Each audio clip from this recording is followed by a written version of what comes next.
자기 그림에 이름을 적지 않는 화가가 있었습니다. 지금까지 알려진 그의 작품을 다 뒤져도 서명이 있는 그림은 세상에 단 한 점뿐입니다. 그런데 그 단 한 번의 서명이 이상한 자리에 있습니다. 잘린 목에서 흘러나온 붉은 피 속입니다. 카라바조, 사람을 죽이고 도망다니던 화가입니다.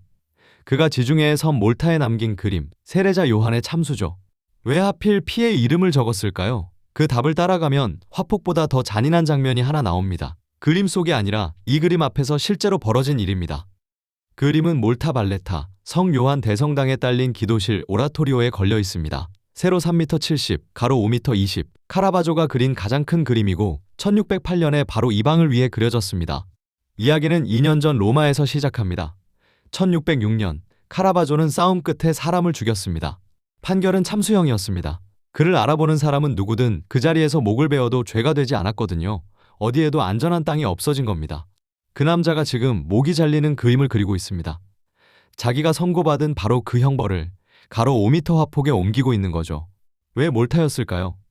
이 섬은 성 요한 기사단의 나라였고 기사단의 대장 비냐쿠르는 유럽에서 손꼽히는 권력자였습니다. 카라바조는 그 비호에 기대를 걸었습니다. 대장의 힘이면 교황의 사명까지 닿는 길이 열릴지도 모르니까요. 그러니까 이 그림은 그냥 주문받은 재단화가 아닙니다. 언제 목이 잘려도 이상하지 않은 도망자가 내놓은 목숨이 걸린 지원서였습니다. 그렇게 알고 보면 화면이 다르게 보이기 시작합니다. 이 그림은 잡아놓은 시간부터가 이상합니다. 참수가 아직 끝나지 않았습니다. 바닥에는 큰 검이 이미 놓여있죠. 처형이는 왼손으로 요한의 머리채를 누른 채 오른손으로는 허리 뒤에서 단검을 뽑고 있습니다. 첫 칼이 목을 다 끊지 못해서 작은 칼로 마저 잘라야 하는 순간인 겁니다. 요한은 두 손이 등 뒤로 묶인 채 엎드려 있습니다. 목에서는 피가 두 갈래로 흘러나오고 낙타털 옷 위에는 붉은 망토가 덮여 있습니다. 칼을 높이 치켜든 극적인 순간이 아니라 끝나지 않은 일을 마저 해야 하는 순간. 카라바조가 고른 시간은 그렇게 조용하고 그래서 더 끔찍합니다. 더 이상한 건 사람들입니다. 이 처형을 둘러싸고 비명을 지르는 사람이 한 명도 없습니다.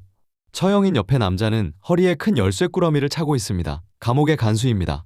손가락으로 대야 쪽을 가리키고 있죠. 머리를 저기에 담으라는 겁니다. 젊은 여인은 몸을 깊이 숙여 금빛 대야를 받쳐들었습니다. 얼굴은 아래를 향해서 표정이 보이지 않습니다. 그 뒤에 노파만이 두 손으로 머리를 감싸쥐고 있습니다. 이 넓은 화면에서 사람다운 반응은 이 두 손이 전부입니다. 그리고 오른쪽 창살 안에서 두 사람이 몸을 내밀어 이 장면을 내다봅니다. 말리지도 소리치지도 않습니다. 그저 구경하고 있는 겁니다. 그리고 화면의 오른쪽 절반, 여기에는 아무도 없습니다. 벽에 쇠고리에 걸린 밧줄과 빈 마당뿐입니다. 가로 5m짜리 화면의 절반을 카라바조는 이렇게 비워뒀습니다. 그 침묵이 처형 장면보다 무겁게 내려앉습니다. 성경이 전하는 이 이야기는 원래 궁정의 드라마입니다. 헤롯 왕이 잔치에서 한 맹세 때문에 세례자 요한의 머리를 내주게 되는 이야기죠. 춤을 춘 딸이 있고 그걸 시킨 왕비가 있습니다. 그런데 이 그림에는 왕도 왕비도 춤춘 딸도 없습니다. 카라바조가 그린 건 화려한 궁정이 아니라 감옥 앞마당, 명령을 내린 사람들이 아니라 그 명령을 손으로 집행하는 사람들입니다. 그리고 1608년 7월 14일, 카라바조가 그토록 바라던 일이 실제로 일어납니다. 그가 기사가 된 겁니다. 등급은 순명기사, 귀족이 아닌 사람이 받을 수 있는 가장 높은 자리였습니다. 살인자, 도망자, 수배자, 그 이름들 위에 처음으로 남 앞에 내놓을 수 있는 신분이 생긴 겁니다. 기사는 이름 앞에 프라라는 호칭을 붙입니다. 형제라는 뜻, 기사단의 일원이라는 표시입니다. 이제 다시 그 서명입니다. 요한의 목에서 흘러나온 피가 바닥에 고이고 그 끝에서 획이 그대로 이어져 글씨가 됩니다. 피로 쓴 게 아니라 피가 흘러서 이름이 되는 겁니다. 읽으면 F, 미켈란젤로, 카라바조의 본명입니다. 그리고 맨 앞에 F를 학자들과 이 그림을 지키는 성당은 프라로 읽습니다. 프라 미켈란젤로, 기사 미켈란젤로. 그렸다는 뜻의 페치트로 읽는 해석도 있습니다. 하지만 어느 쪽이든 분명한 건 하나입니다.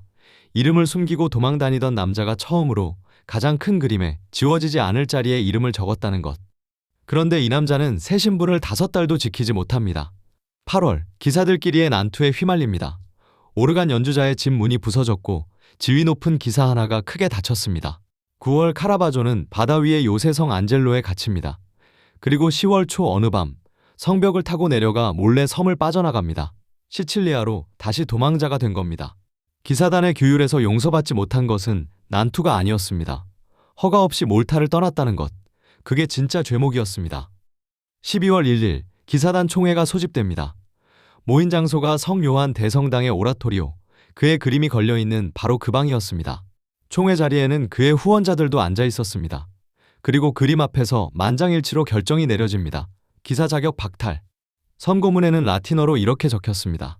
썩고 악취나는 지체로서 병든 팔다리를 몸에서 잘라내듯 그를 도려낸다는 뜻입니다. 본인은 그 자리에 없었습니다. 도망 중이었으니까요. 하지만 그 방에는 그의 이름이 있었습니다. 피에서 흘러나온 프라 미켈란젤로.